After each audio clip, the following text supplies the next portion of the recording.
Yo, what's going on YouTube, and welcome back to another Destiny video. Now, since the House of Wolves launched, we now have yet more methods for obtaining exotic items, and as such, it can get a little confusing trying to stay on top of all of them.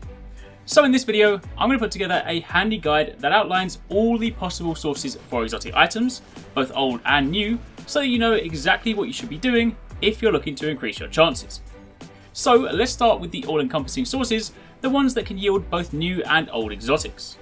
First up, under PvE, you have the Weekly Nightfall, the final treasure key chest in the Prison of Elders, irrespective of difficulty, and if it's the first time you've opened the chest that week, then you have a very high chance of an exotic item dropping. It's not guaranteed, but it is extremely high. While if you're opening it again on the same character, there is still a chance for an exotic, but it is considerably lower. There is also the chance upon defeating one of the bosses in either the level 34 or 35 Prison of Elders that they'll drop the Elder Cipher exotic bounty, which can then turn into one of the 3 new Fallen themed exotic weapons, the Queenbreaker's Bow, the Drek's Promise, or the Lord of Wolves shotgun. Then moving over to PvP activities, you have the regular Crucible matches with a possible chance for an exotic to drop in the post-match rewards.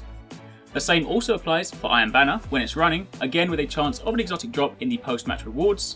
Then you have the Trials of Osiris, where you can get an exotic from either the chest in the Lighthouse, or one of the gold tier packages sold by Brother Vance upon reaching 8 wins. And while I'm unable to confirm this last one, and have yet to actually see it myself, it could be possible that you could also receive an exotic in the post-match rewards during the Trials of Osiris. After all, if it applies to the Crucible and Iron Banner, then maybe it does in Trials too. But this one is not confirmed, so again, don't quote me on that one. Then outside of PvE and PvP activities, you also have Xur, who is your guaranteed source of an exotic item on a weekly basis, both armor and weapon, with an additional chance through an exotic engram. And you also have a slim chance through legendary engrams you decode at the Cryptarch. And obviously, as we know, legendary engrams can drop from a wide range of activities, but most notably, if you're farming treasure keys, then the ether chests are a good source. And lastly, I save these ones till the end simply because these final sources will not yield new House of Wolves exotic items, and will instead only yield old pre-House of Wolves exotics. Any exotics they do drop, however, will be in line with the new light level cap and the new attack stat, which means they'll still be viable and won't need extra upgrading, but as stated, they will not be the new items.